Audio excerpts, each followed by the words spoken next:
Welcome to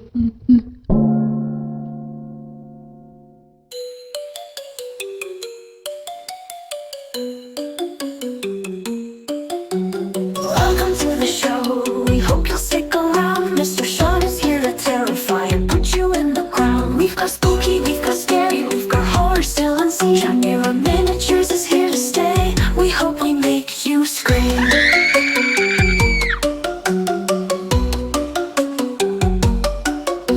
Welcome back, Chimera Crew, to another episode of Chimera Miniatures Spooky Season 2024. Today we have part 1 of a 4-part series of the serial killers of Europe. Much of my channel focuses on the obscure, and with American serial killers getting much more time and attention here on YouTube, I figured I would cover ones from our neighbors across the Atlantic. Please note I will be having to watch my language in this series so as to hopefully not get these videos demonetized. And speaking of that, we are still trying to reach 1,000 subscribers so that we can become fully monetized. So please subscribe, click the like button, and leave a comment.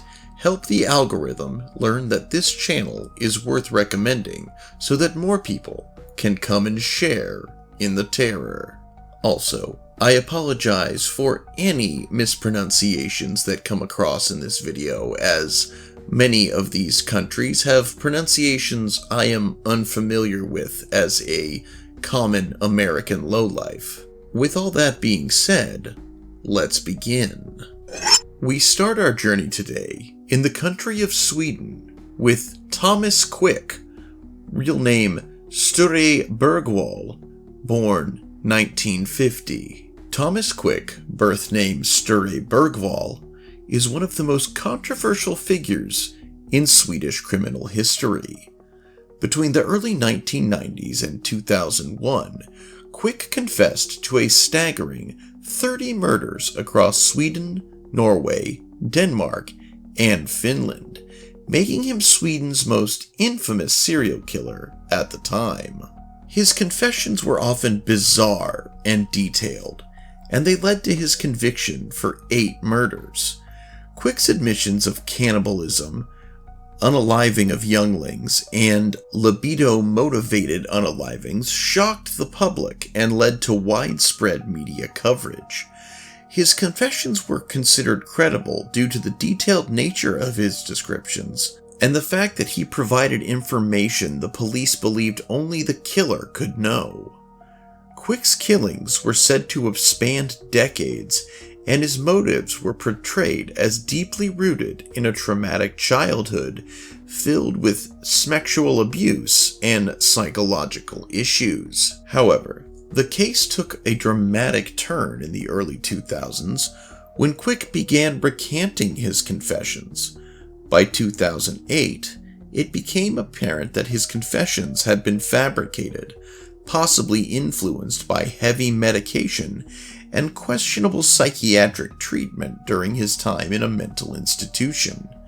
His recantations led to a re-evaluation of the evidence, which in many cases was found to be flimsy or non-existent. In a series of retrials between 2009 and 2013, Quick was acquitted of all 8 murder convictions. The legal and psychiatric scandals surrounding his confessions raised serious questions about how the justice system could have been so easily manipulated. The case remains one of Sweden's biggest judicial failures, as Quick's confessions were coerced under dubious therapeutic practices, and there was little forensic evidence linking him to the crimes. The story of Thomas Quick illustrates the dangers of relying too heavily on confessions without solid physical evidence. His case became a symbol of how the justice system can be misled by psychological manipulation and flawed investigative techniques. Quick was treated for severe mental health issues at the time of his confession, and his treatment may have played a role in creating false memories. The professionals involved in the case, from psychologists to police investigators, were criticized for their eagerness to believe his stories without sufficient evidence. Many of the cases Quick confessed to remain unsolved after his exoneration, leaving families of the victims without closure. The case had a profound impact on the Swedish legal system, prompting reforms to safeguard against similar miscarriages of justice. It also raised concerns about the use of psychiatric treatments in criminal cases and the influence of media pressure on investigations. While Quick's confessions once made him appear to be one of the most prolific serial killers in Swedish history, he is now seen as a tragic figure, a victim of a deeply flawed system that sought to manufacture a monster rather than find the real perpetrators of the unsolved crimes. Heading across the Gulf of Bothnia, we arrive in Finland with Aino Nikopkoski, also born in 1950. Aino Nikopkoski was a Finnish nurse and was convicted of murdering 5 elderly patients between 2004 and 2009, making her one of Finland's most infamous serial killers. Nikopkoski worked in various healthcare facilities where she had easy access to vulnerable patients. Her method involved administering lethal doses of drugs such as sedatives and insulin, taking advantage of her position as a trusted healthcare worker. Nikopkoski's victims were elderly, ranging from their 70s to their 90s, and her crimes went unnoticed for a long time because the deaths were often attributed to natural causes due to the victim's advanced age and frailty. It wasn't until one of her colleagues became suspicious that the authorities launched an investigation. What made her particularly chilling was her cold and calculated approach to the murders. She carefully chose her victims, ensuring they were already weak or incapacitated, which made it easier for her to carry out the killings without arousing suspicion. Her motives remain unclear, though some experts have speculated that she may have been driven by a desire for control or attention, or by underlying psychological issues. During her trial, Nikopkoski displayed little emotion, which only added to the public perception of her as a remorseless killer. She was convicted in 2010 and sentenced to life in prison, with the court labeling her as one of the most dangerous criminals in Finland's history. Nikopkoski's case sent shockwaves through Finland, raising concerns about the safety of the elderly and vulnerable in healthcare facilities. The fact that a nurse, someone trusted with the care and well-being of patients, could carry out such horrific acts led to an overhaul in hospital procedures and patient monitoring. Her crimes also led to a broader discussion about the challenges in detecting healthcare-related murders, as the nature of her profession allowed her to hide behind a veneer of caregiving while carrying out her deadly deeds. The case highlighted the importance of vigilance within the healthcare system, ensuring that even trusted professionals are subject to scrutiny. Her conviction brought some closure to the families of her victims, but it also left lasting scars on the Finnish healthcare system. The case is a stark reminder of the potential for abuse of power in settings where the most vulnerable members of society are meant to be cared for. Finland has since introduced stricter regulations and oversight to prevent such crimes from happening again, but the memory of Aino Nikopkoski's actions remain a dark chapter in the country's history. Up next on our tour of Northern Europe is Denmark, the home of Peter Lunden, born 1972. Peter Lunden, originally from Denmark but was raised in the United States, is one of the most notorious serial killers in Danish history. Lundin's first murder occurred in 1991 when he and his father were convicted of killing his mother, Anna Lundin, in North Carolina. Peter Lundin was 19 years old at the time, and after helping his father dismember her body, he served just a few years in prison before being deported back to Denmark. In Denmark, Lundin resumed his criminal activities, and in 2000, he was convicted of murdering his girlfriend, Marianne Pendersen, and her 2 young sons. Lundin strangled all 3 to death in their home before dismembering their bodies and scattering the remains across different locations, a crime that shocked the Danish public for its brutality. Lundin's psychological profile has fascinated criminologists as he displayed classic signs of a sociopath, charming and manipulative on the surface, but with a complete lack of empathy for his victims.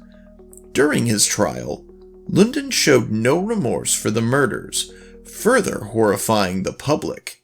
His cold and calculated behavior in court, where he gave detailed accounts of the killings without any visible emotion, reinforced the image of him as a dangerous and remorseless predator. The case drew significant media attention, and Lundin's infamous personality made him a household name in Denmark. He was sentenced to life imprisonment, which in Denmark typically allows for parole after 12 years, but authorities have kept him incarcerated due to the severity of his crimes and his ongoing threat to society. Lundin's case had a profound impact on Denmark's legal system, particularly concerning the parole process for violent offenders. His early release from prison in the US for his mother's murder and his subsequent killings in Denmark highlighted the risks associated with releasing dangerous individuals. The Danish public and media heavily criticized the justice system for failing to protect citizens from someone with such a violent past.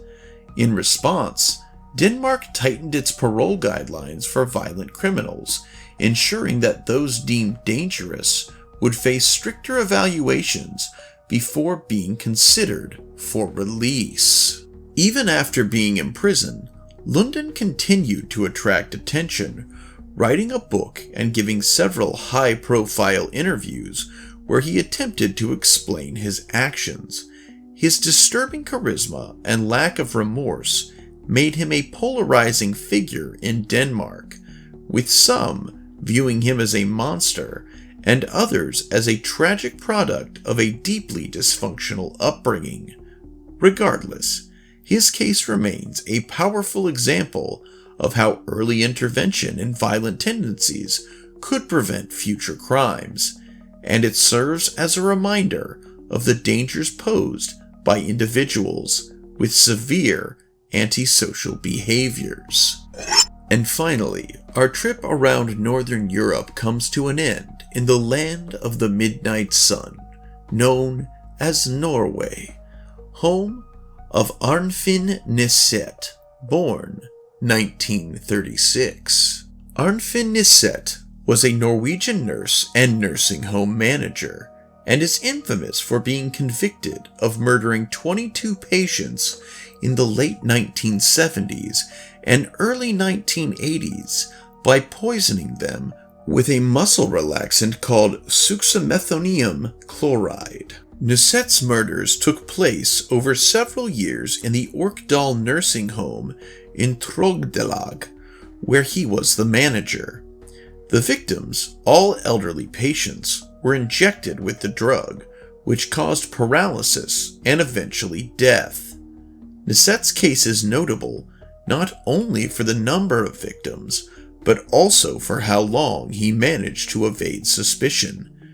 As the manager of the nursing home, Niset had complete control over patient care and was trusted by his staff and the families of the residents, making it easy for him to commit the murders undetected. Nisette was eventually caught after a pharmacist noticed that large quantities of succinylmethonium chloride had been ordered for the nursing home, far more than would ever be needed for medical purposes.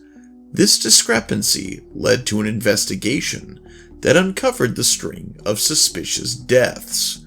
Nisette was arrested in 1981, and during the investigation confessed to the murders of 27 people, though he later retracted his confession, claiming it was made up under duress.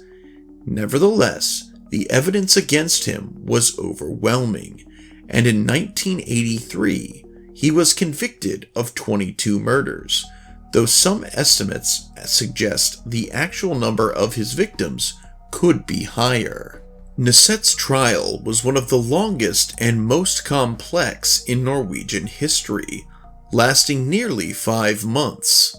The case shocked the nation, as Nisette was a respected healthcare professional, and the idea that a nurse, someone entrusted with the care of the vulnerable, could be responsible for such horrific acts was almost incomprehensible. His case sparked a national debate about ethics in healthcare and the oversight of medical professionals, leading to changes in how nursing homes and hospitals were regulated to prevent similar atrocities in the future. Nisette was sentenced to 21 years in prison, which was the maximum sentence in Norway at the time. He served his full term before being released in 2004. Despite his conviction, Nisette remains an enigmatic figure. He has maintained a low profile since his release, and little is known about his life after prison. His case continues to be referenced in discussions about healthcare-related crimes and the importance of oversight in medical institutions. The nature of Nisette's killings, combined with his position of trust and the vulnerability of his victims, makes his case one of the most chilling in Norwegian criminal history. The legacy of his crimes still lingers in the Norwegian collective memory, serving as a grim reminder of the potential for abuse in settings where trust is essential. And thus, Chimera Crew, the first part of our travels around Europe come to an end. Be sure to join me next time when we head west into the western region of Europe for even more infamous serial killers. If you enjoy this content, be sure to leave a like, a comment, and subscribe. Help us reach that 1,000 subscriber goal. And if you would like to contribute monetarily, you can always head over to eBay or Mercari, where I offer a multitude of custom miniatures for your perusal. Until next time, I hope you will stay safe and stay wary. You never know who among you might have sinister intentions. And as always, I sincerely hope that you alpha great day and an even beta tomorrow. Bye-bye.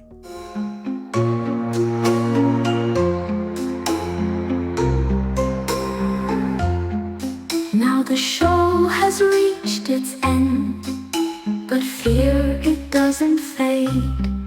Mr. Sean will haunt your dreams in the shadows where we've played. We've brought you chills, we've shared the frights, but the nightmares won't be gone. Chimera miniatures whisper still until the break of dawn. So don't forget, we'll meet again in the darkness and the gloom.